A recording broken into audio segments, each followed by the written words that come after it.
What is up, basketball fans? Welcome to the NBA Outlet. I'm your host, Nick Fay. With me, as always, Kory Waldron, regular guest on the show, Jack Manuel. What's up, fellas? How we doing? It is unseasonably cold in Melbourne, but it's always hot when I talk hoops with Kory. I'm angry, boys. I'm angry. I did a lot of yelling in that fourth quarter. A lot of yelling at the team, at the announcers. God damn the Boston Celtics. Yeah, I would definitely yell at the announcers. They're definitely the most annoying announcers in the NBA, but that's for a whole nother day.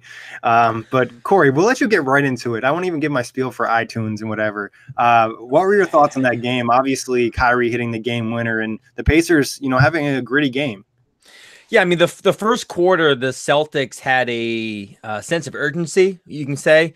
They only had one turnover in the first quarter. The Pacers had four. The Celtics were hitting all their shots. They just played with a lot of energy. It was 35-25 at the end of the first quarter, and it kind of felt to me like the Celtics were going to start running away with it. Then the second quarter, the Pacers do what they do best. They took care of the basketball. They had no turnovers in the second quarter, and then they forced 7 turnovers in the second quarter, helped them get back into the game. Bogdanovich had 18 at halftime. Then in the third quarter, the Pacers and Celtics pretty much neither one of these two teams could miss. Both teams got extremely hot. I know TJ Leaf in the second quarter, too. Credit to him. He came off the bench, and he had 10 points, I think, in like 6 minutes or 7 minutes, and that really helped the Pacers get come alive. And then in the third quarter, both teams just trading buckets. Bogdanovich had 25 to end the third. And something that really bothered me in the fourth quarter is he didn't touch the ball. He didn't take a shot until there was under 5 minutes remaining in the game after being 7 for 12 for 25 points after 3. Why they decided to have the offense move away from him, I'm not really sure. Not that that's not why they lost. Obviously, they had plenty of chances to win that game. But the fourth quarter became a slugfest. I thought there were a lot of gritty plays, a lot of hustle. Thaddeus Young was perplexing for me. There was a lot of moments that I loved him in that fourth quarter, hustling, diving for loose balls. He missed a wide open layup after driving by Baines, which killed me. He took a 3 over top of Baines that was questionable off a one-look pass with 20 seconds left on the shot clock. Didn't understand why he forced that. And then on the last play of the game, Kyrie has the game-winning layup, and it just looked like nobody on the Pacers knew who should have helped. It looked like everybody on the Pacers could have helped. I think Thaddeus Young, who was guarding Baines, who was in the corner, probably should have cut off Kyrie Irving on that drive. But, in that kind of situation, it is what it is. Marcus Smart hit a rainbow 3, too.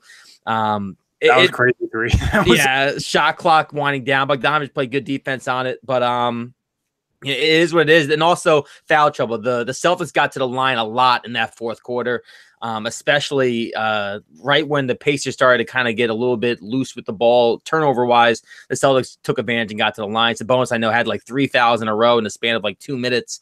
And it kind of just, the Celtics won. They're the better team on paper. This probably is going to be a playoff. This is a playoff series. I think we all know that. Now the Celtics lead the season series 2-1. They have the final matchup on April 5th in Indiana. And, I'm okay with a playoff series with these two teams. I don't know what else to say. The Celtics just, they slightly outdid the Pacers tonight, but both these teams played really hard. This is obviously a likely series, Kory. Do you see it going 6 or 7, almost fait accompli? I mean, I see it going maybe 5-6. I don't want to say 7 because I think for the Pacers, I had a tweet earlier tonight.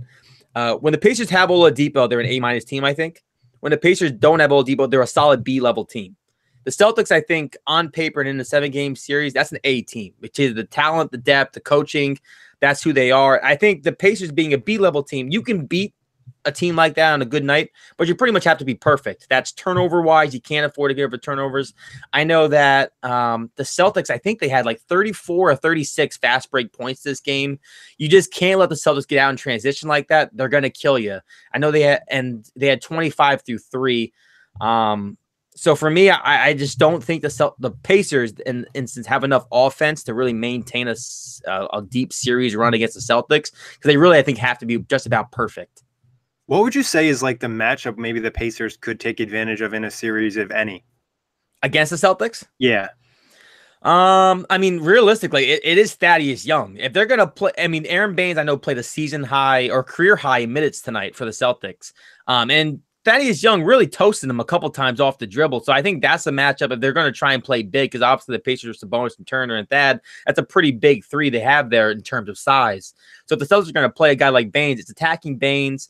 Collison in the second half did a great job attacking Kyrie Irving off the dribble, exploiting Kyrie, who I know Jack has gotten on me before about saying he's a good defender, but Collison really exploited him at times. I think that would be probably – there's not very many guys you can attack on the Celtics. This is a pretty sound team defensively. But I think Baines on Thaddeus Young is probably the one matchup I would try to attack more. Jack, any matchups you like for the Pacers perspective?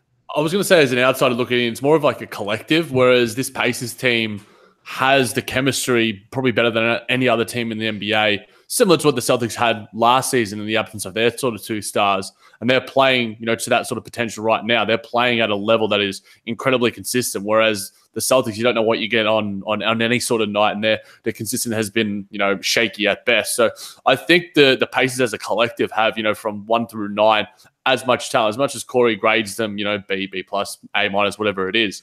I think on their given night, they can play like an A+ team, because they are one of the best defensive teams in the NBA. Nate McMillan has transformed himself as a coach. So I think it's more the collective unit in Indiana that can probably battle and probably get an ascendancy over this Celtics team, who is quite stacked, but, their chemistry issues and, who gets the shot and stuff. Could you imagine if Kory didn't get that last shot? We'd be hearing about it in the media right now. Yeah, and then the Pacers won. I thought Kory brought up a really good point, the transition defense. And, that's an area we've seen the Celtics struggle this season, where they have to do half-court offense, and they'll take too many threes, miss threes, settle for jump shots. If you let them get out in transition, especially with some of the athletes like a Jaylen Brown, a Jason Tatum, a Marcus Smart, it'll be easy offense. So I think that's a correctable area for the Pacers moving forward, obviously, in a likely series. Yeah. And also, I mean, I know I already mentioned this when I did like the little quick recap. Bogdanovich has got to, with how well he's played. I know he going into this game, he was averaging 31 points per game in the last 2 games. That was against Denver and Oklahoma. Where was that in Brooklyn, bro? So I think for the Pacers too, especially in the fourth quarter, without a guy like Oladipo who you can rely offense from, when you got a guy like Bogdanovich who's been playing as well as he's playing this year, you got to give him more touches in crunch time and in the fourth quarter. You got to let a guy who can shoot the three and be a more diverse offensive weapon kind of lead the charge at times. Because I think that's an issue with the Pacers too, especially in the fourth quarter, is because this team, as Jack has mentioned, it's kind of like a team-based effort. They don't necessarily rely on guys heavily in crunch time. And I think, not that I think you have to do it all the time, but there are certain nights, and tonight kind of felt like it, where you needed to rely on somebody to get you a bucket, and they just didn't do that down the stretch. Do you think his ankle was bothering him? Jaylen Brown, straight up stepped on his ankle. I'm surprised it wasn't a more serious injury. Yeah, I mean, it was worrisome. Don't get me wrong. The minute I saw it, I was like, "Here we go. This could be just everything right here." I'm sure it did bother him. I know he hobbled off, and he actually, I don't think he shot the ball the rest of the game, actually. So it's very possible that was something that affected him. He did play good defense on Marcus Smart, I think, the next possession, and he looked okay on that. Jack, any thoughts on the injury? I don't know if you saw it or not. Jaylen, I was concerned that he broke his ankle for a quick second because he landed. It must have been a light step. Yeah, it didn't look overtly serious. I mean, you sort of worry as soon as someone clutches any part of their body immediately. But the fact that he was able to walk off his own accord, wasn't necessarily limping, was walking on both feet, was able to put pressure on it, shows that, if we're comparing it to, say, a recent ankle injury in Giannis, Giannis was... If tomorrow was a playoff game, Giannis would play. I think the same thing would be said of Bojan heading against Orlando. Maybe they take some precautionary measures. They've obviously got that. It's the battle of the seeds, I guess. So it depends on what you sort of prioritize there. I think health is obviously going to be the priority at this point in the season over seeding. But I wouldn't be surprised if he does miss a game or two. And one more thing I can say too about the Pacers too. Miles Turner, lack of involvement in the fourth quarter. He was 3 of 5 from 3 going into the fourth quarter. 3 of 6 from 3 going into the fourth quarter. Didn't take a single 3. Finished the game with 15-11. He looked pretty good for most of the game, especially rebounding wise. But I still don't understand the lack of involvement offensively, especially when he was getting the deep ball effectively tonight. I think he should have got more looks. And that's also probably a matchup too the Pacers can exploit, because you have Miles Turner being an outside threat that really expands the paint. My board just fell off my wall, my sketchboard. It really expands the paint. If you could pull Al Horford out of the paint, I think that helps Pacers' chances. Yeah, definitely open up any type of spacing. Would you guys agree this will probably be the best first round matchup in the Eastern Conference?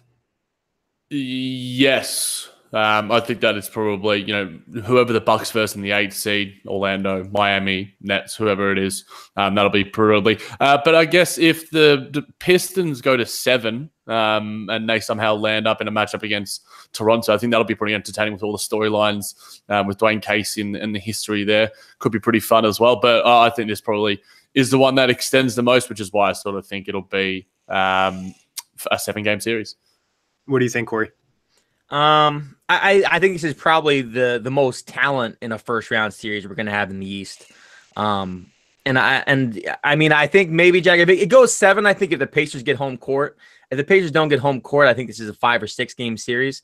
But this is going to be a very tight series. And there's already, the first game of the year against the Celtics Pacers, Oladipo hit the game winner. The Celtics blew them out in the second game. Then we had this close game. These teams also, I don't want to say that they don't like each other, but they definitely play with a little bit more energy whenever they match up. I'm not sure it's because the media constantly talks about this playoff series possibly, and some people have been giving the Pacers a shot in this series. So maybe that's another reason why the Celtics seem to be playing with a little bit more edge. But I think this would be a very good playoff series. Yeah, you could argue these games right now are like a playoff game because they're fighting for seeding. Obviously, seeding's not super important, but they would like to win the game and get home court. But Any final thoughts on Boston and Indiana before we move on? Kyrie's a bad man. And you can't let him get shots like that at the end of a game. No. And especially when you know he's not going to pass. Yeah, he could really be the difference maker. It's when me and Kory, we got a little bit of guff for having him at number 9 in our top 50 series, but these are the sort of reasons why, because he can prove it. He's one of the best clutch time performers in the NBA, probably of the past sort of decade or so, and he's done it in a playoff stage as well. So I think Wes Matthews, whoever is guarding him in this series, that is likely to happen, is going to have a really tough time because I think Kyrie really wants to step up and is really going to want to make a statement. It seemed like a really quiet 30 points for him, but he's tremendously talented. Yeah, I think that closing ability makes the top 10 pick from you guys obviously sit a little bit better. Now, moving on from there, Nick Cuvallo had a great article. It just dropped on OTG. Can anyone challenge the Warriors? Now, he looked at the East and he looked at the West. We'll start with the East. We had the Raptors, the Bucks, the Sixers, and the Celtics. And you had the Raptors at number 1. Do you think that's a fair take? I've been quite high on the Raptors myself. I remember when we did this roundtable and the Raptors got a lot of love. There was a lot of teams that got varying amounts of love, and it seemed pretty consistent. And Nick's gotten quite in depth in terms of the reasons for and against all these sort of teams in the East and West.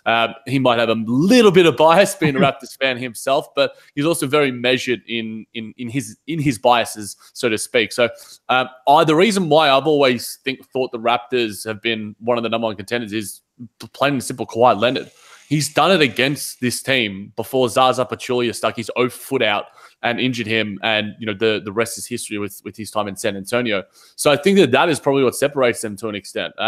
And they might not have had playoff success. Obviously, there's those demons in the past, blah, blah, blah, blah, blah. But it's a completely different team. Danny Green has had playoff success in San Antonio as well. The reason why there's question marks about the Bucks is because they filtered out in the first round last season. Obviously, a completely different lineup now, completely different coach, despite the fact that Jason Kidd somehow is going to get another head coaching job. I don't understand how, but that's a discussion. Maybe we could have a little bit later on. But I think the Bucks, if they can prove it in this first round, Nick might have to rescind his thoughts because Giannis is doing some pretty awesome things.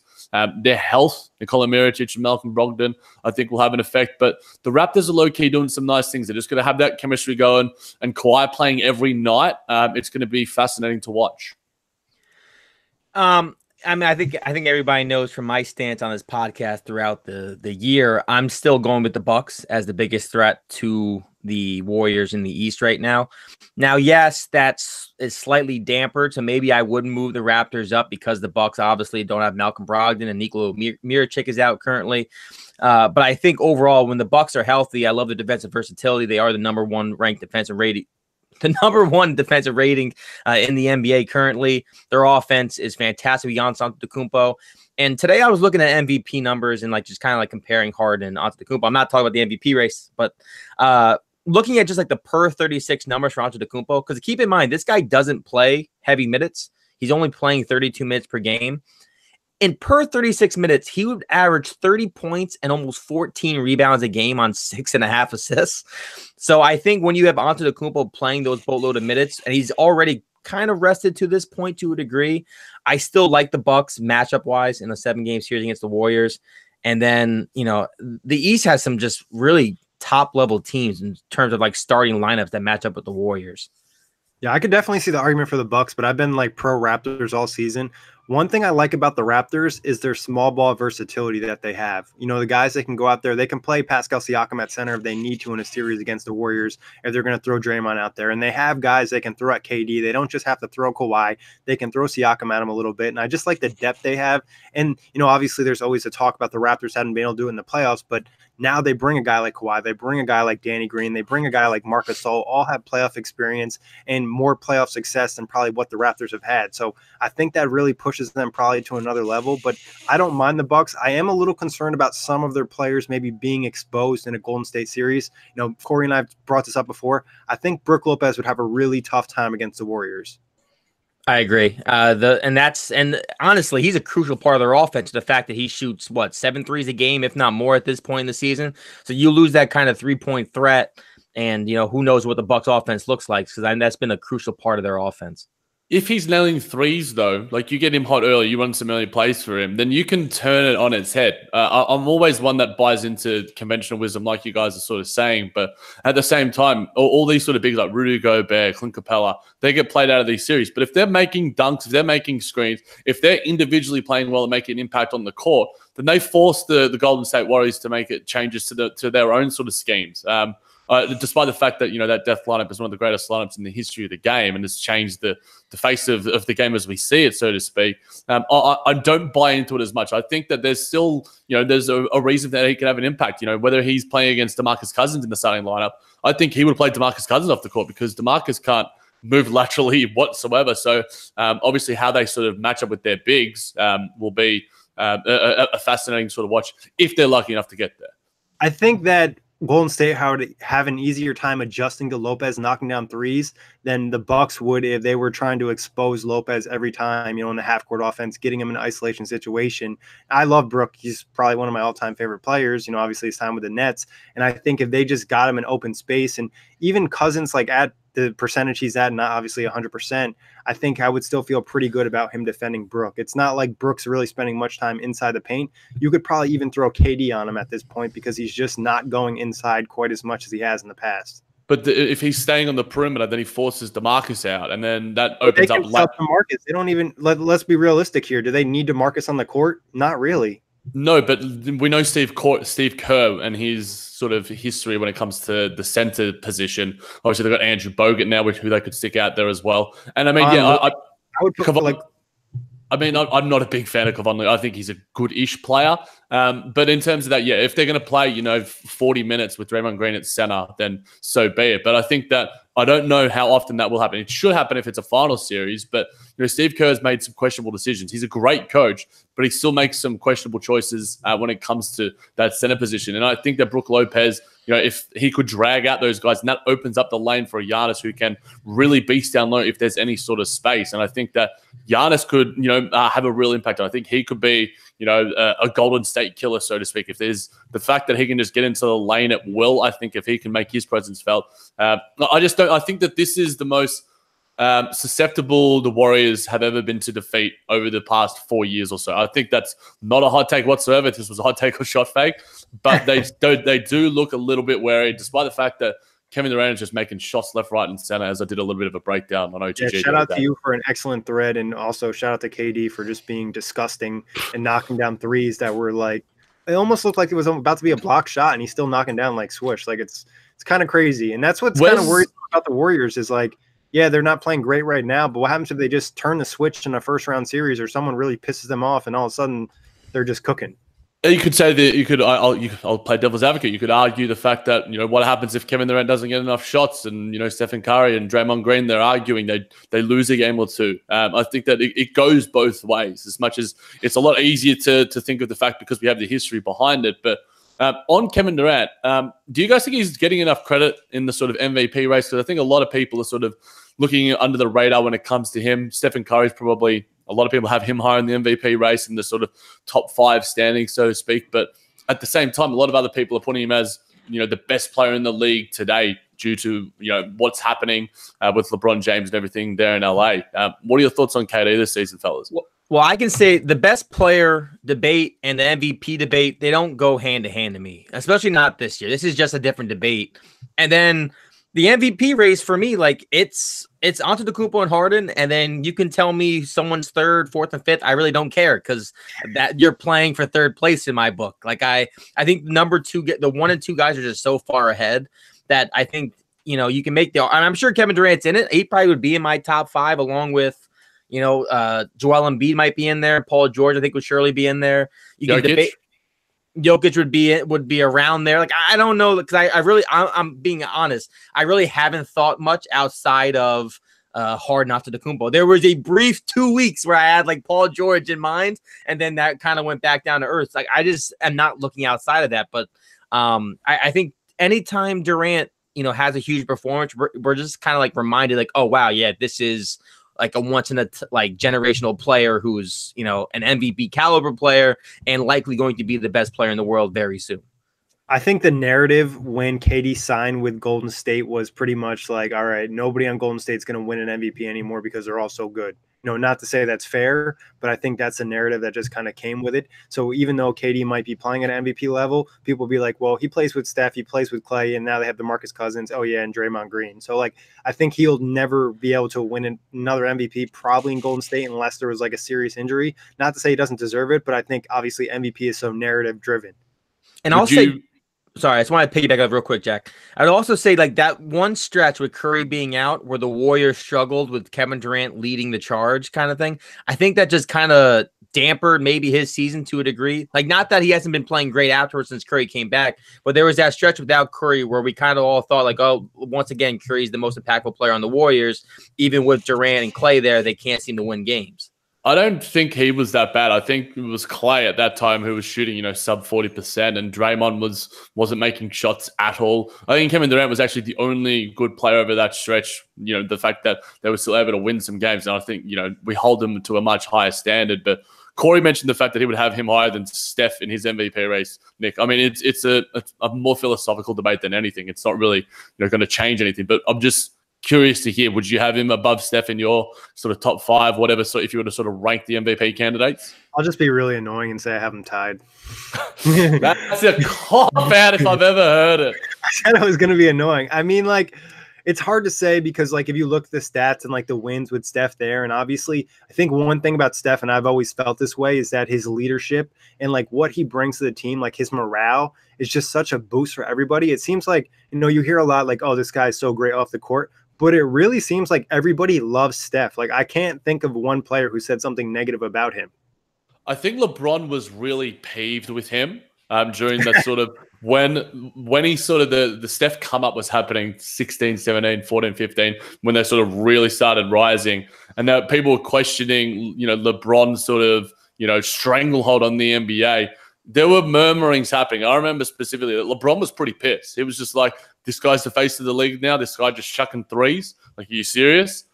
So I think LeBron probably isn't the biggest fan. We know the whole, Chris. It was a wedding. Was it Harrison Barnes' wedding or someone's wedding? Yeah.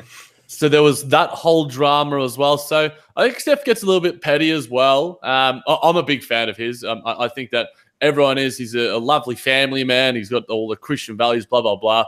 But at the same time, I think there's some people that will say he's too clean. Let's get a little bit of edge to him. But at times he does. He's just a very lovable dude. And personally, I'll probably have KD above him just because he's played more games. Despite the fact that I think, like sort of Kory mentioned, Curry's more impactful to this team and always will be because this is Steph's team and has been ever since Steve Kerr arrived. Fun tidbit, me and Stephen Curry share the same birthday. Happy birthday to Kory Waldron and Stephen Curry. If you only could have got those shooting jeans. And a little bit taller. Too would have helped. He's only my height. He's our height. Mine and Nick's height. He's like 6'3" or something. Yeah, well, for guys who are Guys, I'm gonna go on. I'm gonna tell you guys a secret. I'm not 6 foot. I'm 5'11". Okay. You've been lying to me my whole life. Yeah, I didn't know. I went to the doctor. They were like, "Yo, you're 5'11". I was like, "You're lying." Oh, come on. It's like, how can I stretch myself out? Like, no. So, I mean, yeah, we could debate about this. I think it'll be easier for KD to win MVP if he leaves, obviously, next year and goes to a team and takes him to a 50 win and to a conference final or something like that, which I think is probably doable, especially if he goes to the East.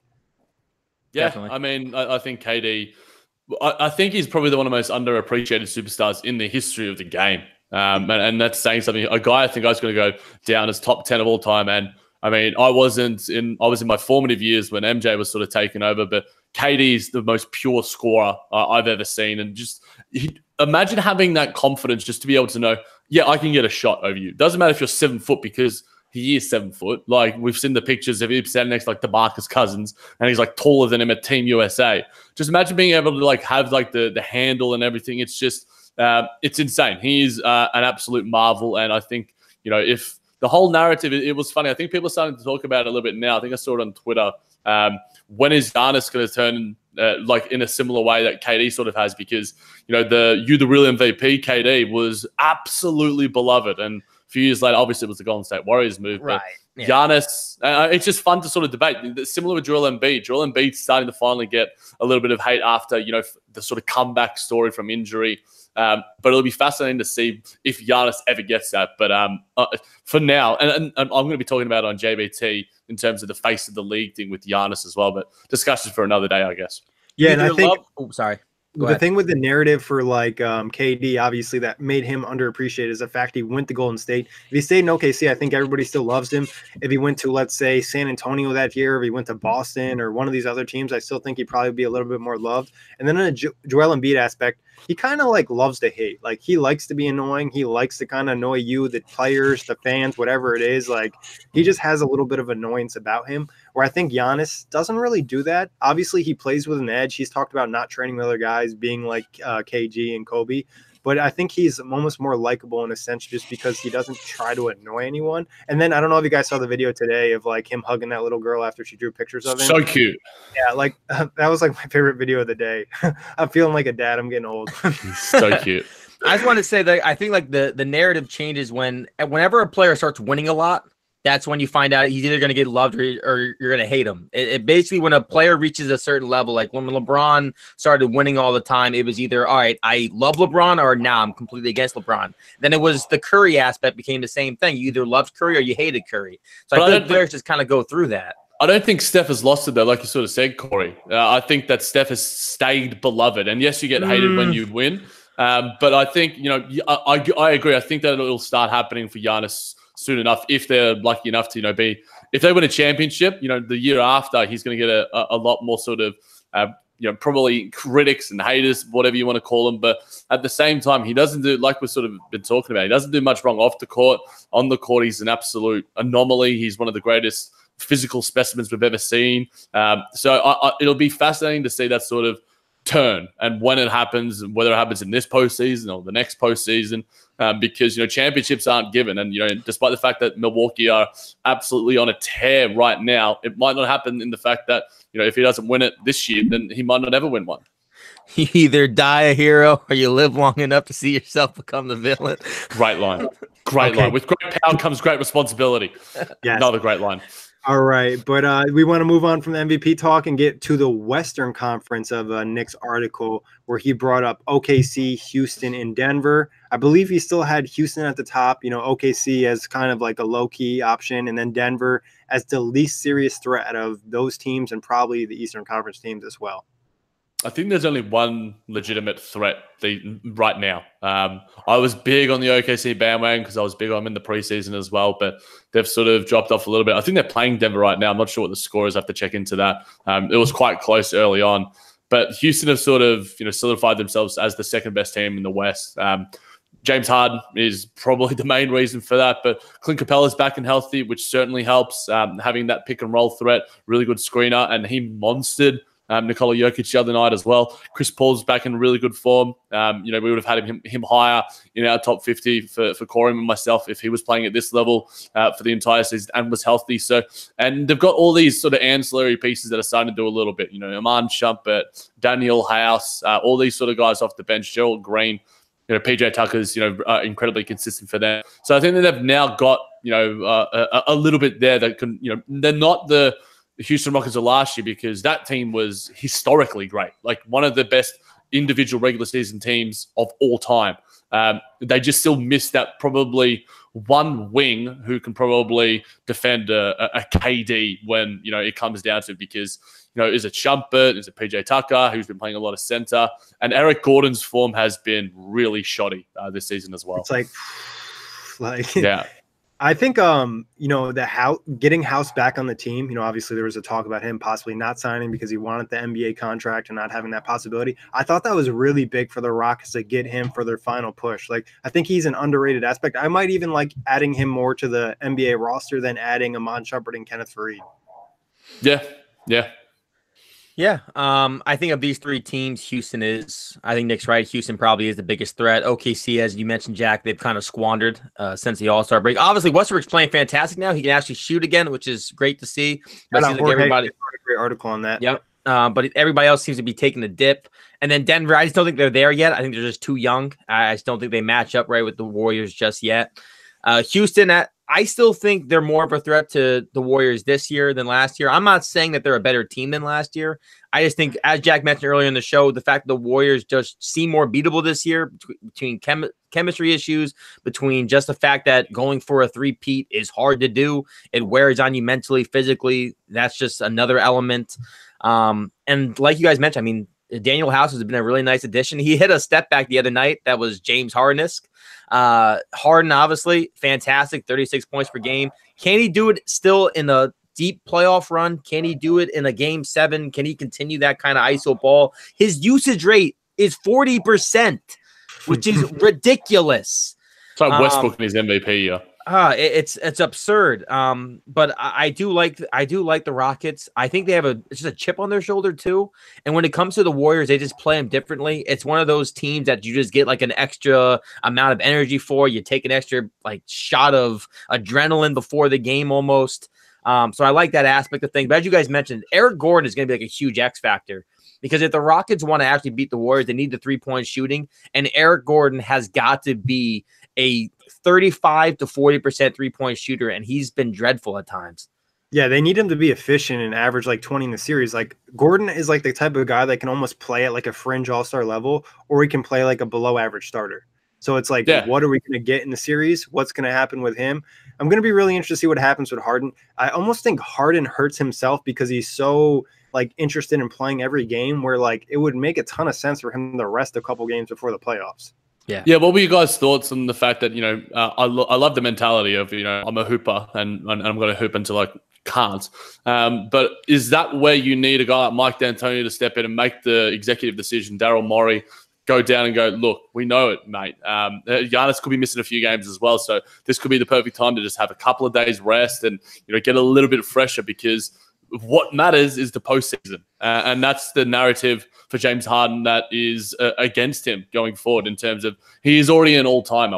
And we're witnessing some all-time greats currently in the league. But if he can't prove it in this postseason, I remember doing a piece, I can't remember if it was for OTG or some other outlet, and just that every single game won in the series in last year's playoffs, he was great. But in the other games, he really tapered off quite a bit. So he starts hot. It's just whether he can maintain that consistency.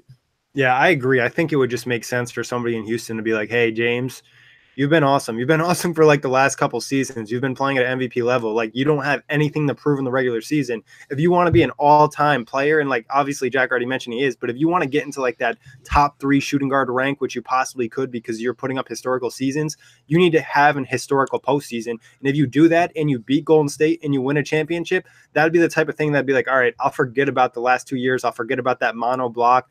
All that stuff will kind of get wiped away if you have a historical postseason and beat Golden State and kind of take them down. And then next thing you know, KD leaves and it's James Harden dethroned the Warriors when you look back in history. We might not think that now, but if you look back in time, you're Harden was a big reason they broke up. Right. I mean, and I'm with you guys. I think realistically, it makes sense for Harden to rest. I'm guessing their mentality is the fact that they're only 3 games out of the 1 seed.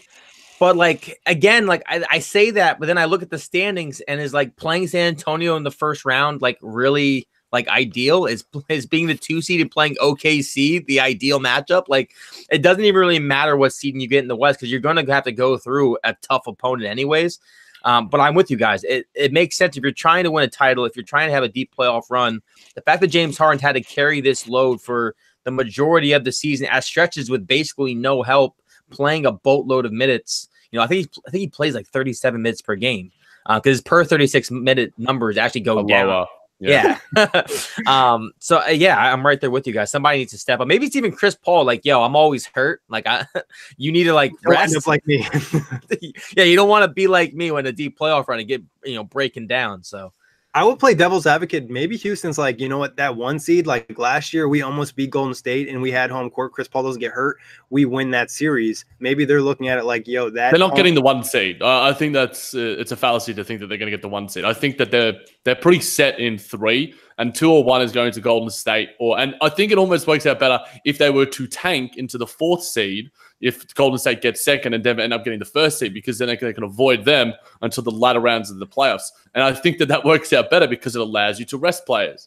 Obviously, you can't forecast things and you don't want to leave things up to chance. I think you just, like Harden said, you just play ball, but at the same time, you need to make some executive decisions that are the best for the not just near short term, but the sort of mid short term, so to speak, next couple of months rather than next couple of days and weeks. What would be the ideal first round matchup for Houston? Portland? I think everyone wants Portland, don't they? Portland, or I would even say Utah. Utah? Maybe not Utah. Portland or maybe the Clippers? Yeah, I'd say the Clippers would be a decent one. I think they wouldn't really like San Antonio. I think they'd love Denver. I mean, and it's hard to say. That's a bit odd to say for one of the top teams in the West, but they just body them and they just play really, really well against them. OKC wouldn't be a great matchup, and I think OKC, if they could avoid OKC, San Antonio, whatever seeding works out, and the rest of those teams, they'd feel pretty confident about. Obviously, Golden State. Yeah, it feels like. Oh, go ahead, Kory. I'll make a hot take. I'll say if the Thunder Nuggets meet up in the first round, Thunder win that series. Bang! I don't hate it. I don't really have a lot of faith in Nuggets. I think not that they haven't had a great season. I think they're kind of like a flaky 2 seed. I just don't trust them in a 7-game series against teams that have actual playoff. Well, Kory, they're right now winning by 6 points against OKC at home with 3 minutes left. So they're obviously listening to this podcast as we speak. Of course, yeah. They all have earbuds in, right? They got AirPods. They're rich. Like a boy. What do you guys think about Jokic in the playoffs? Obviously, a lot of talk this year has been about his defense. He's improved in that area, but do you think teams are really going to go at him and try to expose him in a series? Yes, I'm going to agree with the aggressive nod that Kory is putting on right now. You're at a rock concert? Yeah, he's listening to some music. He's listening to some bangers. A couple of good albums out this week. I think it makes the most sense to exploit what is a weakness on one team. And you exploit it to the nth degree when it comes to playoffs. When the scouting, it comes a lot tighter, and everything that is your weakness gets exploited. We spoke about Brook Lopez. Nikola Jokic probably has less defensive acumen than Brook Lopez, and that's saying something. Brook Lopez isn't, an amazing. I think he's an average defender, maybe to a good defender, but Nikola Jokic is an average defender at best. But at the same time, if he can make up for it on the offensive end, you have to leave him out there. He's your star player.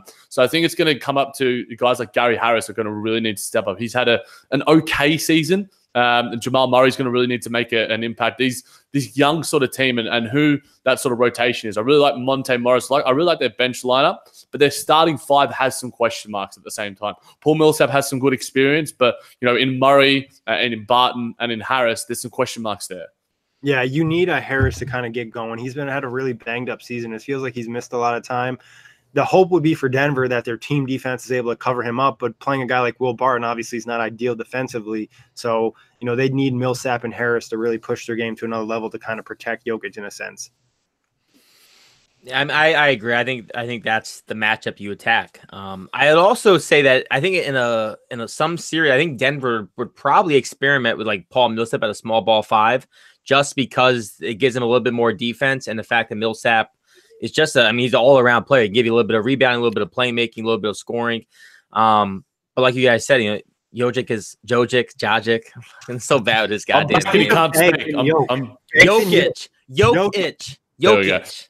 I don't mind the Paul Millsap thing, though, but the funny thing is, through this entire regular season, for the most part, they're playing Plumlee and Jokic a lot together. Yeah. And I don't think you can't do that. Plumlee is going to get played off the floor no matter what. What other, like, all power forwards in the Western Conference right now would absolutely play him off the floor without question. They have just way more athleticism, and Plumlee has been good this season, and I've liked his playmaking. I like him as a player. Obviously, he was a former net, but I think he automatically gets exposed, and you have to upgrade a guy like Malik Beasley, Juancho Hernan-Gomez, these sort of wings who are nice for them at the same time. Yeah, I think in the playoffs it tends that like teams just go smaller. Like they're able to kind of make up for it by playing harder, more effort. Smaller guys get box out. You pay attention to more details. Where the regular season, you play two bigs, you might get that advantage. Before we move on, guys, top 3 picks to challenge the Warriors. Houston. It's hard to just pick 2 and 3. I might just steal. I'll go Houston, OKC, and Denver. No, I mean including the East as well. Including the East. Okay. Yeah, I'm making this hard. Not too easy. Yeah, I'll go Houston, Toronto, Milwaukee. I'll go Milwaukee, Boston, Houston. Ooh, wow. Throwing some shade at Toronto. Spicy. I'm probably going to go the same as Jack. I would have Toronto and Houston pretty close. I might even switch them. The only argument I guess I would say is that maybe meeting them in the finals, they might be a little bit more worked if the Western Conference is able to give them any type of challenge, which is an unknown. Because they could end up dodging Houston if they get knocked out by somebody else, and then all of a sudden, I don't know if they're sweeping everybody, but they're winning in probably 5 games. Yeah, I think the first rounds of the Western Conference are going to be really tantalizing, which is obviously not necessarily what you can say in the East. We sort of spoke about that first round series, which is going to be the most competitive. But the first rounds and the seedings that's currently unfolding, and what happens with Portland, where do they land, and who do they end up versing? There'll be some teams that are wanting to tank to like that 5 or 6, or because they just want to. And Damian Lillard, I mean, we haven't spoken much about him, but he has a chance as well to change his sort of narrative because he was so poor in the last postseason. And CJ McCollum hopefully coming back soon enough. Hopefully adds to their sort of acumen a little bit. And I mean, it transitions well to a nice little piece that we had from Gus, who was speaking about Enes Kanter and the role that he has to play for the rest of the season. Yeah, I think Dame it's like almost Portland has a chip on their shoulder. I know Kory and I talked a little bit on the last NBA. We don't think they'll win a first round series, but hey, Dame has the opportunity to really change that narrative. I almost think it's more so on his teammates though than it is on him, because we saw in that New Orleans series last year, they just took him out of the game. He was getting trapped. He was getting double teamed. They were denying him the ball. They just made his life miserable. Obviously, there's going to be no Drew Holiday, but teams can look at that tape and be like, all right, take Dame out of it. They don't even have Nurkic this year. Yeah, we might be able to just, CJ McCollum beat us, and he's coming off injury. Exactly. Well, that's what I wanted to just to touch on too. If McCollum doesn't come back 100%, you don't have Nurkic, and then you have Lillard having to pretty much force offense. I think you're kind of in the same situation you were in last year, in a sense. Even though you're not getting a defender like Drew Holiday, if Lillard has to be the source of all the offense, then they're in the same kind of predicament in a 7-game series. That's my biggest issue with Portland, is I think and I constantly call them a regular season team, and I don't mean that in a sense where I do mean it in the sense actually that I just don't think they have the type of roster that's built to win 4 games in a 7-game series. I just don't think they do. I think they're too relied on their guard play. And when you lose a guy like Nurkic, who was having a career year, but McCollum a little banged up, who is your number 2, your number 3 offense, your number Evan Turner? You honestly need Rodney Hood to play like he did. I don't know if you guys remember, like a few years ago in Utah, he was really, really good. He had stretches where he dropped like 25 plus, he's having like 30-point games, and all of a sudden it was like, holy shit, Gordon Hayward, Rodney Hood, this is going to be an amazing wing combo moving forward. Then Rodney Hood kind of just fell off a cliff and got super inconsistent. So yeah. I mean, I'm not putting my eggs in a basket for Rodney Hood, and that's no offense to him. I think he's a good bench player, but I don't think he could step up in a playoff series and be that game changer. I think Seth Curry has a little bit of a role to play. I think he's been quite nice. Yeah, so we'll see how that happens. But I just sent you blokes in a DM this Zion block. I mean, have a look at it, and I'll just give it some context. Kevin O'Connor put it out there. the athleticism, like we spoke about Giannis, I think that when Zion enters the league, he might already be the best athlete to enter the NBA. Now, I'm not going Colin Cowherd with this bullshit saying he's a top 20 player, but as a pure athlete and physical specimen, he's like double my weight. He's got 5 inches on me and can jump probably higher than the height of my house. That block and that I sent you. Mm-hmm. Yeah, I'm just gonna watch it about 10 times. So if I don't say anything for a couple of minutes, and for anyone that hasn't seen it, check on it. He's just I'm very much. I'm a Zionologist. I'm part of Zionism. Nick and I need to make some t-shirts. It's crazy. Like, I mean, it's almost like too crazy. Like, he's so big. I've never seen somebody with that size like jump like that. It's like he springs off the ground. I would think he has no body fat percentage. Like, he has to be at probably like 2% because he's carrying no extra weight. I mean, I don't disagree with the argument that he might be the best athlete in the NBA next year, just because I think when you're that young, you're so fresh, you have really not many injuries, your body's young, you're kind of recovering like instantly on a daily basis. So I think that's not a bad take. No, I mean, I can't remember a player having this much athletic ability coming out of college since like Blake Griffin.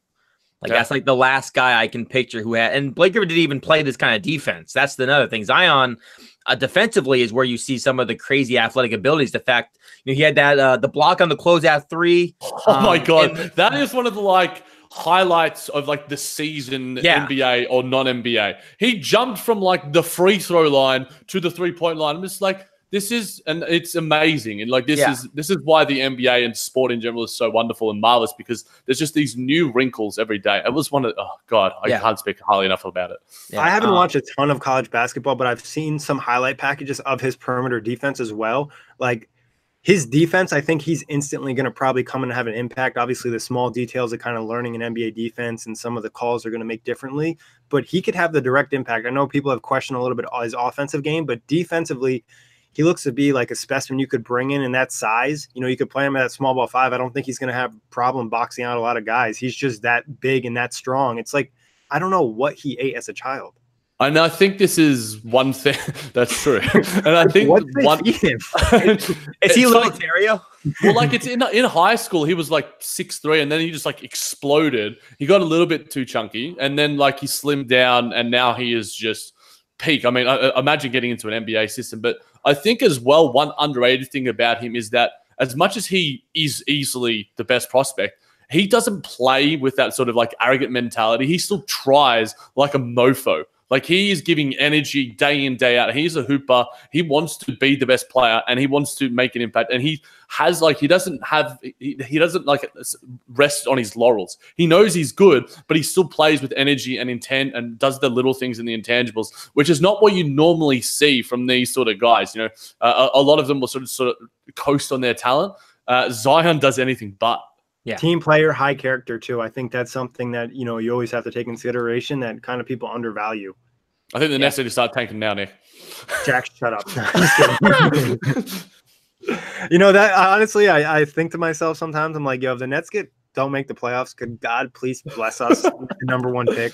Could you just bless us? Like, I know the percentages are higher this year. It still wouldn't be that high, but that would just be incredible. Where would you, I mean, it seems to be one of the massive talking points of the NBA in general right now. Where would you guys want to see him? I know a lot of people said that like it's Atlanta or Dallas is the destination in terms of with the lottery odds flattening out as well. Obviously, plenty of Knicks fans want to see him in a Knicks uniform. I want to see him anywhere but Phoenix. That's basically it for me. You go first, Kory. I mean, I think if you're know how much you love Atlanta, my friend. We know how much you love Atlanta. Well, I do like Atlanta now. I think I've changed my tone on them quite a bit. I mean, I think Atlanta's fun because I think that him and John Collins, I think they kind of benefit each other. Obviously, Trae Young, imagine him being able to throw oops to both those guys would be absolutely phenomenal. And you look at Dallas, I think Dallas is an interesting choice too because the fact that Porzingis isn't really a 5, he's more of like a stretch 4 in a lot of ways. So then Zion can kind of be the bully down low in a lot of ways if he does play a small ball 5. So I think that's entertaining. For me, I wouldn't want to see him in Cleveland. I wouldn't want to see him in New York. And I wouldn't want to see him in Phoenix, personally. Even though I think New York could be fun between him and Dennis Smith Jr., just the fact that they would be throwing down hammers all the time. And who knows, God forbid, maybe they do get Kevin Durant, then that becomes an entirely different thing. But I'd rather see him around a nice, young, established young core than teams that are kind of always right there. I heard murmurings as well, just before you jump in, Nick, that he wants to play, and I'm not sure how a small credible this is. market. Yeah, which is, there we go. Did Kory leak that? What's going on there? Yeah, He's working for the Athletic or something. He's working at the Athletic. Who knows what's going on there? Which is interesting because, you know, most of the guys want to go to New York, and we know that the established superstars love those big markets. But yeah, what are your thoughts, Nick? Where would you prefer to see the man himself? I like Dallas. I think, you know, obviously with Luka, it's like, yeah, they just get two of, you know, the best young players of the last like 5 drafts or whatever. Atlanta would still be fun. I think Kory brought up a great point. I probably wouldn't want to see him in like New York or Phoenix. Player development would kind of concern me, and just like a toxic environment. You know, obviously the Knicks have tried to turn that around, but there's still been a lot of talk about things. Like the whole Frank Ntilikina situation has been kind of ugly there. I don't know what's going on with him, but I think, you know, obviously the number one choice is the Nets, but I think Dallas would be pretty fun. I think that would just be an amazing young core to watch develop, and they're all young. Like, it's not even like Porzingis is old. So, and I think Kory brought up a great point. Porzingis and Zion would complement each other really well. And then obviously Zion, I'm assuming, is going to develop his 3-point game a little bit more, obviously, in the NBA. And, you know, Kyrie brought this point up before with Jason Tatum, and people were like, wow, how did he get so good over one offseason between, you know, being a college player and an NBA player? It's like, now your full-time job is practicing basketball. You don't have to worry about anything else but basketball. So just imagine a guy with that character and work ethic having a whole offseason to work on his game. As for Knicks fans, and this was another thing I saw on Twitter, scrolling a little bit, it's been nice to be back on NBA Twitter after some heavy days at work. But there was a poll saying, if for Knicks fans and for NBA fans in general, would you prefer to have Zion and no Durant, or Durant and no Zion as a Knicks fan? I'm not a Knicks fan. I'll never be a Knicks fan, so I can't answer that. No, I'm just kidding. I'm just kidding. It's tough to say. Like, I think it would look bad for the franchise if they got KD and they essentially did nothing with him. So I think almost Zion is a little bit safer, and it puts you in a situation where, like, hey guys, we don't have to rush this, you know, to a championship mode. We can let Zion, we can build around him. We have Dennis Smith Jr., we have Mitchell Robinson, you know, Kevin Knox. You know, we're not going to tank. We're going to compete, and we're going to do it the right way, and to kind of allow the franchise to actually do something, you know, the right way instead of just kind of forcing it forward. I didn't think about it, but Mitchell Robinson and Zion would be kind of fun. Just like for rim protection purposes, dude, that would they're be the only guys really I can fun. think of, like, off the top of my head, that are blocking threes like that. Like, Mitchell Robinson doesn't get enough credit for – he's blocked probably more threes than anybody in the NBA this year, if I had to make a guess at the stat, like in terms of actually jumping and blocking. Yeah. He's incredible. He's awesome. I'd want them to get – no offense to Dennis Smith Jr., I'd want them to get more of a pure point guard if they had those two. Yeah, and it's hard to sort of think, you know I think that the ideal scenario for, you know, the NBA would be Dallas getting Zion, and Dallas also with their cap space using it and somehow finagling and getting Kemba Walker. Mm-hmm. That would make them like the buzz team of a fun, exciting team that can maybe pull an upset and do something crazy. Yeah, and I think, you know, I mean, it depends on how much you're wanting to pay Kemba Walker. That's another discussion. But I think that this offseason and what happens in the draft and going forward, it could really dictate, you know, the landscape of the NBA for the next 5 to 10 years. Yeah, it's going to have a big impact on big free agents. And obviously, we haven't really talked about him as much recently because the whole situation kind of passed. But it's going to have a big impact on where Anthony Davis lands. Yeah, it seems like Anthony Davis is an afterthought in terms of just crazy. It's crazy to say that one of the most talented players in the NBA, and like, I mean, he's obviously linked to so many different teams, but because of the storylines that are currently happening at the Lakers with LeBron James and everyone else, sort of superseding what's happening with Anthony Davis, and the fact that, you know, we've got a few months till we have to talk about that sort of stuff. But maybe once the regular season is over for the Lakers, maybe that's when it begins. Obviously, there's the whole ball drama as well. But yeah, the Lakers. I mean, who would honestly, in what world would you pay $500 for a pair of shoes that aren't an established brand in any sort of sense of the word? Like, there's such. I get the whole hype beast thing, and like, you know, Supreme, cool if you want to wear it, why not? But the whole hypebeast thing doesn't relate to a shoe made by like this one dude in his garage. Like, just, oh my God. It's no offense, Alonzo. Like, he was a good college player, but he wasn't like the best college player we've ever seen. He wasn't instantly come to the NBA and just like dominated. He still has a lot to prove in the NBA. So I thought it was just strange to launch the brand so hard like they did. And obviously they had a whole bunch of business issues. And I hate to take a shot at him, but that cover-up tattoo is absolutely atrocious. Five-sided die, like what? Yeah, it's hard to cover up those BBBs. Also, I just want to throw it out on the Zion thing one more time. So what happens when the NBA rigs it and the Lakers end up getting Zion?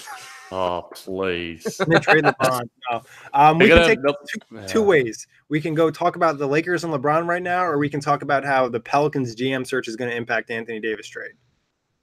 I guess it's sexier to speak about the Lakers, isn't it? Yeah, the Lakers always get some hype, obviously. Yeah. And just one quick, I took a shot at Lonzo, but I give him a lot of props from separating from the big baller brand and doing his own thing. And it takes confidence. And obviously, as a kid, he probably got taken advantage of by his dad. I don't know the situation. I don't know them personally. But the latest report is they had a players-only meeting, and LeBron's teammates they called him out for his body language. I mean...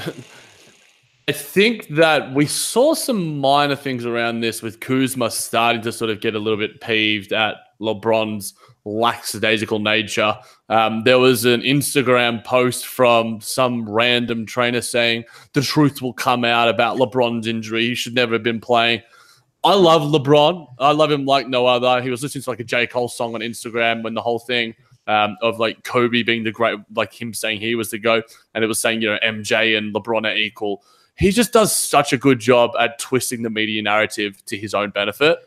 And I think that it's going to start catching up with him sooner rather than later if the Lakers have a poor offseason with their front office, the coaching. If they hire Jason Kidd and get no one in the offseason, like they don't get Davis, they get DeMarcus Cousins or some random free agent, then there's going to be an even more intense spotlight on the purple and gold, and that's hard to say.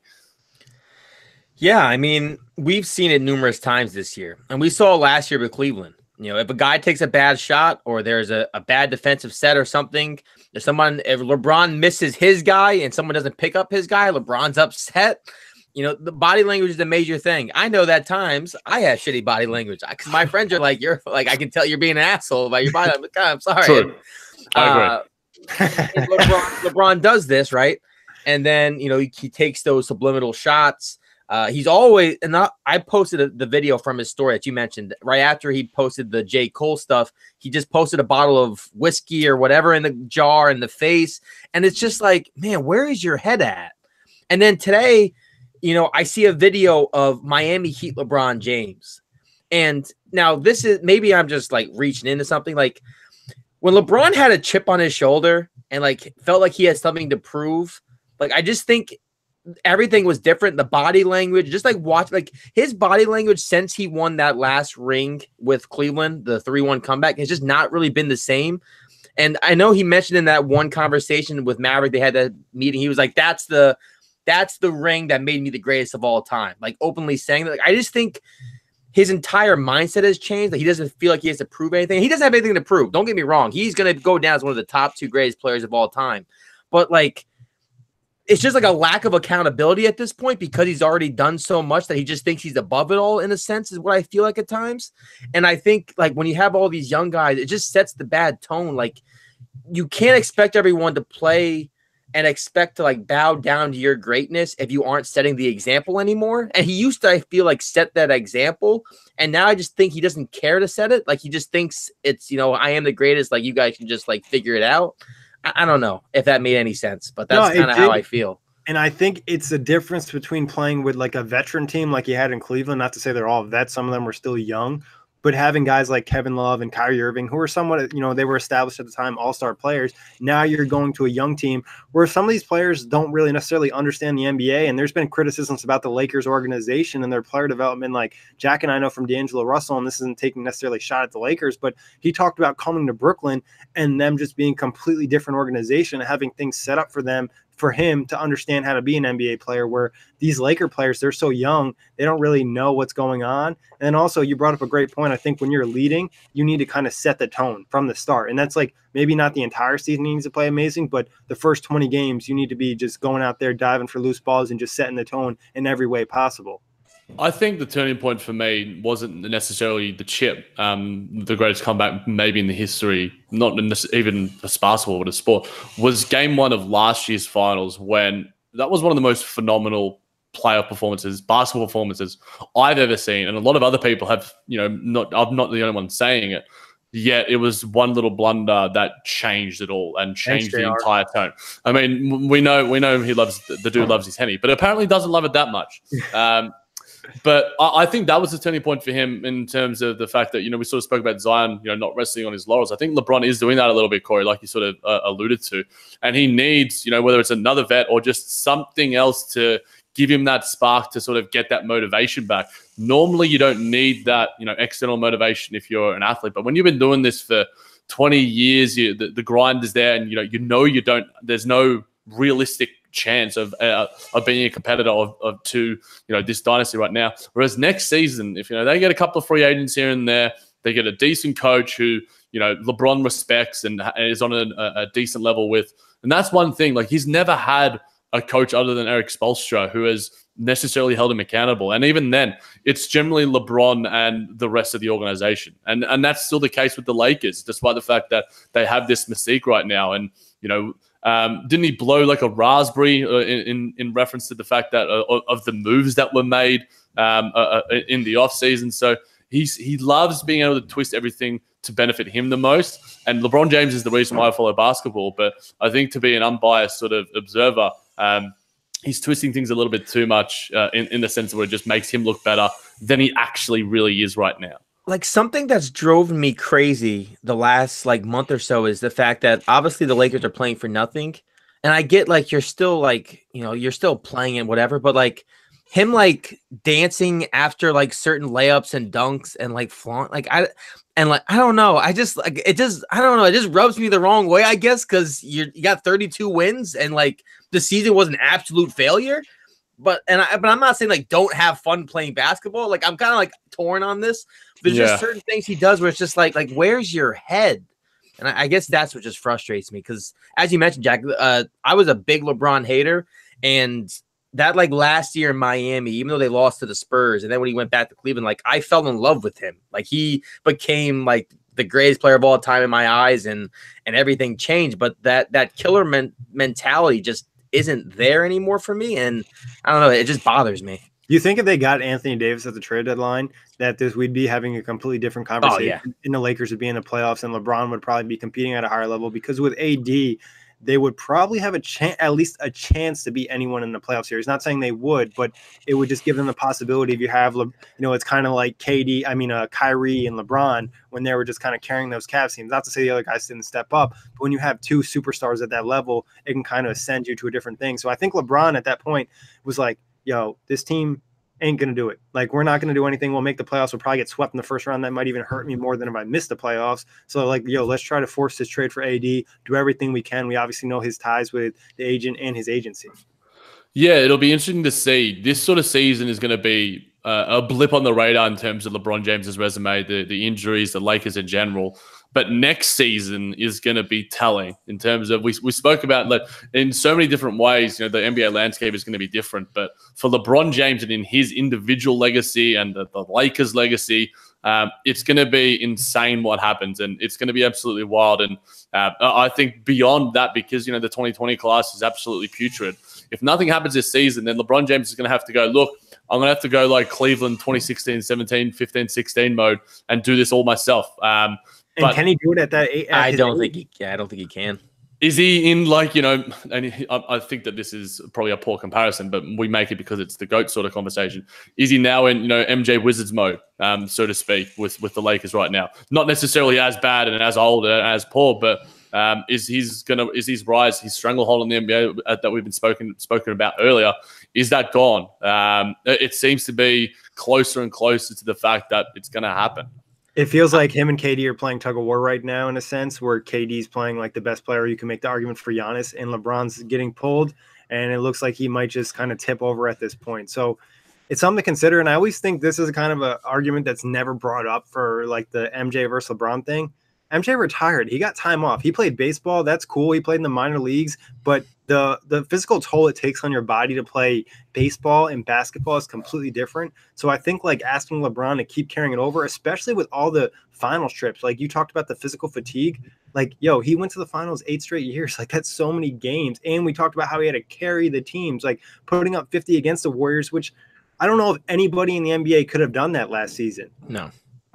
And just like, I mean, if you think about that entire playoff run in general, I mean, it was that first round series against the Pacers was not easy for LeBron. He had to have a game winner. He had to carry the load. I mean, the Raptors, they did what they always do to the Raptors. But then against the Celtics, that obviously was a slugfest for 7 games against, a bunch of, rookies and nobodies for a lot of it. A lot of gritty players, though. They just right. They were gonna make LeBron earn it, and I felt like they did. So I mean, hey, you guys mentioned the stranglehold, and I just want to say this, and I think if the Lakers don't get a star or some kind of superstar this offseason, and we get this run it back type of team with the Lakers, that stranglehold is gone. I mean, the stranglehold already. The stranglehold. Cam's hoping. Killer Cam. Because I think if you don't get a star, then it also just signals that everybody's kind of like LeBron's got one foot out of the door already, in a sense. Because why would you not want to play with a all-time great player if you don't think you can win with him, in a sense? And the bad teammate report that we're talking about that came out, I don't think that necessarily is a great sign either for guys who may want to come play with them. So this offseason, as you mentioned, Jack, is going to be really telling for a lot of things. And as good as LeBron is, there's still an argument to be made that, like, hey, there's other destinations where I'll have a better chance to win that's not in LA. Like, LeBron's amazing, but hey, do I question the rest of the team? Do I question if they can stay on the floor and can they contribute to winning basketball? I think that's still a concern. Like, Kyle Kuzma's putting up great numbers, but is he contributing to winning basketball? Do we know that? No. Can Alonzo stay on the court? Do we know that? I don't know. Josh Hart obviously had an injury this year as well. So there's a lot of question marks, not just with LeBron, the entire Lakers team and organization. Yeah, ownership. Jerry West having a nice little celebratory dinner and such after making that Zubac trade. Good on him. Dude, what? Like, dude, other GMs are laughing at you for trading away a young player for nothing. Like, what are we doing here? You traded away Zubac, and you thought the answer to win a chip was Lance Stevenson, JaVale McGee, and Michael Beasley. You guys, you specifically, Kory, were higher on Lance than I was. I remember doing a specific free agency pod on the outlet, and you were so much higher on Lance, and the fact that he's stepping on blokes' feet to make his crossovers these days, like, please. Oh God, I like that's a pet peeve of mine. When a guy crosses somebody up and he gets tripped or stepped on and they still blow it up, like, yo, he just crossed him up. Like, dude, he literally tripped him. Like, how is he supposed to keep his balance? Like, if I did that to you in real life, you'd probably call the cops. Like, I just want to say for the Lance Stevenson, he hasn't really got and I'm kind of like distancing myself from because of the rumors and the Tina Trump stuff. That's kind of like a woof. But he really hasn't gotten the minutes, If I could roll away any farther, my headphones weren't attached to be in the other room right now. You're lucky I'm in Australia, bro. Or else I'm buying it. I'm heading there soon, my dude. I'm heading there soon. Oh, please. I feel pretty good because I wasn't even high on the Lakers. I think I had them as like 7th or 8th seed in the Western Conference predictions, and I picked them 4th. Yeah, I just think the roster never was assembled great, and Magic Johnson and Rob Pelinka deserve way more hate than they're getting. We hating LeBron a lot. Like, that team is just not a good. It's like if you're putting a 2K roster together and you're giving it to like an 8th grader that hasn't watched a ton of NBA and they're just basing it off ratings that they're seeing. Like, oh, this guy's an 80. Let's add him to the squad. He's a 75. Don't worry about fit. We'll figure it out on the court. Like, if you don't have 3-point shooters in the NBA nowadays, you're not really winning. Like, I look at all the top teams we talked about today. We talked about Houston. We talked about Golden State. We talked about Toronto. We talked about Milwaukee. All these teams can space the floor. And that's the model that has worked before. It has proven results. And yet Magic's like, nah, Lance Stevenson and Rajon Rondo is a much better way of going about things. Yeah, Michael Beasley can replace whatever we need. Like, he's going to replace Julius Randle's production. Like, yeah, we'll just trade away our players. Don't worry about it. We're the Lakers. Whatever. I think it's kind of gets Lakers for some karma, like all their fans thinking they're going to get Russell Westbrook, Kevin Love, all these players, Paul George, Kawhi Leonard for like the last 10 years. And, hey, guys, it's not as easy as it seems. That name doesn't sell quite as hard as it used to. I think that's going to be incredibly telling. Rob Pelinka's parables about Taylor Swift and whatever it might be, and introducing KCP. I mean, we've sort of heard, and we've sort of I think there was a poll recently in terms of what on OTG, what is the biggest deciding factor in terms of wanting to head to an organization, and is it front office stability, is it chemistry, and a lot of different responses. I think the front office is underrated. Obviously ownership is known. We know how bad the Knicks are with James Dolan, how bad the Suns are with Robert Sarver, but the best teams in the NBA have good front offices. The Houston Rockets with Daryl Morey, the Boston Celtics with Danny Ainge. And it's not just, one season success, it's sustained success. Sam Presti in OKC, despite the fact that they've only had Russell Westbrook and KD left, they've maintained themselves as a playoff contender in an absolutely stacked Western Conference. The Clippers making that change. They're literal next door neighbors, the guys that are in their own city, getting Jerry West and spending, I think Steve Ballmer is spending inordinate amounts of money on just having extra staff around, because there's no cap on that. You can spend as much as you want on having assistant coaches, having inside guys. And I think that is one thing in all of sport. And I know in a lot of other sports, there is a cap on that. But in the NBA, I think if you're an owner and you want to have a competitive advantage, that's where you can really get it. Insiders, coaches, and sports scientists, trainers, investing there is what's going to attract you to free agents and the rest. And Jack, we could talk about it firsthand. The Nets, the viewpoint on the Nets from where their previous front office, Billy King and company, compared to Sean Marks, they took all the extra time, they brought in the extra staff, the extra team. They probably quadrupled the amount of people they have working for the Nets organization, just doing the small details. And that's the stuff that players appreciate. I think the big market and all this stuff is a little bit over exaggerated, just because social media can expose you to so much more than in the past. Like, hey, if you're not living in LA or New York, you're not getting the publicity. Hey, if I have 10 million followers, I'm still going to get, my points of these people.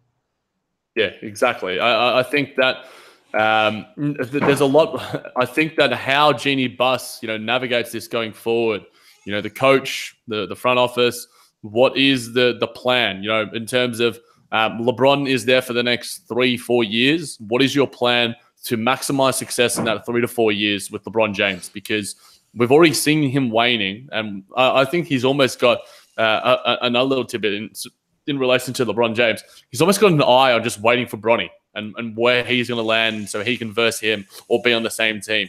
And I don't buy into the fact that, yes, he's got all these media ventures and cool, that's fine. He's sort of set the standard in terms of having that player free agency in terms of to do whatever they want on and off the court. But I think his eye isn't necessarily, his motivation isn't on the court as much as it was in the past. Because like Kory said, he's proved it. And I think that ring, as we sort of spoke about, speaks greater than, many others. All right, guys, before we go into, midnight on here, any final thoughts?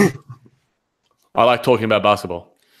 And just a quick shout out, we will be doing a live show very soon, so keep an eye out for that. And that means we'll be in person. We'll give you some video, some audio, all types of crazy stuff. And I'm sure Kory and Jack will be making some bets about things. I don't know, but I'm just putting it out there. We'll get all frisky. Right. As always, thank you everybody for listening. Check us out, iTunes, Blog Talk Radio, OTGBasketball.com, Google Play, Dash Radio, and YouTube.